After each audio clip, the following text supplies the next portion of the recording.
ನಮ್ಮ ತವ್ರ ಕಡೆ ಅವ್ವಣ್ಣ ಪೂಜಾರಿ ಒಂದು ಏನೋ ಕಾಟ ಪ್ರಾಬ್ಲಮ್ ಆಗಿ ನಿನ್ನೆ ಎಲ್ಲ ರೈತ ಸಂಘದವ್ರು ಕೂಡಿ ಸ್ಟ್ರೈಕ್ ಮಾಡ್ಲಕತ್ತಿರು.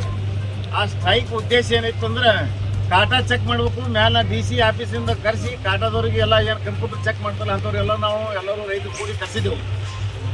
ಕರೆಸಿದ ಬಳಿಕ ಅವರು ಈ ಕಾಟಾ ಚೆಕ್ ಮಾಡ್ಕೊಂಡಿಲ್ಲ. ಅವರು ಯಾರು ಬಂದರು, ಒಬ್ಬ ಕೆರೂರು ಅನ್ನವ, ಯಾರ ಕೆರೂರ್ದವ ಅವ ಬರೀ ರಾಜಕೀಯ ಮಾಡ್ಕೋತ ರೈತ ಅಲ್ಲವ, ಬರೀ ರಾಜಕೀಯ ಮಾಡ್ಕೋತ ಇನ್ನೊಬ್ರಿಗೆ ಟೀಕೋ ಮಾಡ್ಕೋತ ಇಲ್ಲಿ ಬಂದು ಸ್ಟ್ರೈಕ್ ಮಾಡ್ಕೋತ ಆ ಕಂಪ್ಯೂಟರ್ ಚೆಕ್ ಮಾಡೋ ಬಂದವನಿಗೆ ಹೊಟ್ಟೆ ಚೆಕ್ ಮಾಡ್ಕೊಂಡಿಲ್ಲ. ಕಾಟಾ ಮೇಲೆ ಎಲ್ಲರೂ ತೊಗೊಂಡ್ಕೋತ ಸ್ವತಃ ಪೂಜಾರಿ ಏನೋ ಕಾಟಾ ಪ್ರಾಬ್ಲಮ್ ಆಗಿತ್ತು, ಅವರೇ ಬ್ಯಾಡ್ ಅಂದ್ರೂ ಅವ್ರು ಕೇಳ್ತಾ ಇರಲಿಲ್ಲ.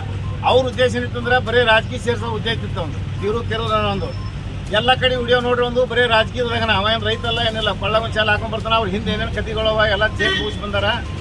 ಸುಮ್ಸುಕ್ಕೆ ಯಾವುದೇ ವಿಷಯಕ್ಕೆ ಯಾವ MLA ಯಾವ ಮಿನಿಸ್ಟರ್ಗೆ ಸುಮ್ಸುಕ್ ತಂದು ಇಲ್ಲಿ ಟೀಕೆ ಮಾಡ್ತಾನೆ. ಇಲ್ಲಿ ಯಾವ ಶಾಸಕರು ಬಂದಿಲ್ಲ, ಯಾವ ಮಿನಿಸ್ಟರ್ ಬಂದಿಲ್ಲ. ಸುಮ್ಸುಕ್ಕೆ ಅಶೋಕ್ ಮನಗುಳಿ ಬಗ್ಗೆ MP ಪಾಟೀಲ್ ಬಗ್ಗೆ ಟೀಕೆ ಮಾಡ್ಕೊತ ಹೊಂಟಾನವ.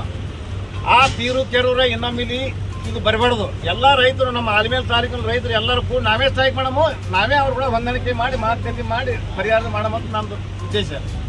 ಆ ಕೆರೂರು ಅನ್ನೋರು ರಾಜಕೀಯ ಮನುಷ್ಯ, ಏನು ರೈತಲ್ಲ ಏನೂ ಇಲ್ಲ. ಕೊಳ್ಳ ಕಸಟಲ್ಲಿ ಹಾಕೊಂಡ್ಬಾರ್ದು, ಸುಮ್ಮ ಒಬ್ಬನೇ ಕುಂದಿರೋದು. ಅವ್ನು ಕೂಡ ಯಾರು ರೈತರು ಬಂದಿಲ್ಲ ಏನೂ ಇಲ್ಲ. ಸುಮ್ಕೆ ಚುನ್ನ ಪೂಜಾರಿ ಹೆಸರು ಹೇಳ್ತಾನೆ, DC ಅವ್ರ ಹೆಸರು ಹೇಳ್ತಾನೆ, ಅವ್ರು ಬರ್ತಾರೆ ಇವ್ರು ಬರ್ತಾರೆ ಅಂತ ಹೇಳ್ಸಿದ್ರೆ ಅವನ ಉದ್ದೇಶ ರಾಜಕೀಯದ. ಯಾರಿಗೆ ಟೀಕೆ ಮಾಡ್ಕೊತ ಹೋಗ್ತಾನೆ. ನಮ್ಮ ಅಂಥ ರೈತರಿಗೆ ಇಲ್ಲಿ ಯಾರು ನಮ್ಮ ಆಲ್ಮೇಲೆ ಸುತ್ತಮುತ್ತ ರೈತರೆಲ್ಲ ಬರ್ಕೊಳ್ಬಾರ್ದು. ನಾವೇ ಎಲ್ಲ ಕೂಡ ಏನೇ ಸಮಸ್ಯೆ ಐತೆ ರೈತರ ಪರವಾಗಿ ನಾವೇ ಹೋರಾಟ ಮಾಡಮ್ಮ. ನಾವೇ ಹೋರಾಟ ಮಾಡಿ ಅವ್ರ ಕಡೆಯಿಂದ ನಾವು ಏನಾದ್ರು ಕೇಳಮ್ಮ. ಆದರೆ ನೀವು ಸುಮ್ಕೆ ಯಾರೋ ಬಂದ್ರೆ ರೈತರು ಹೊರಗಿನವ್ರು ಬಂದ್ರೆ ಯಾರು ಕಿಮ್ಮತ್ತು ಕೊಡಬೇಡ್ರಿ. ನಾವೆಲ್ಲರೂ ಕೂಡ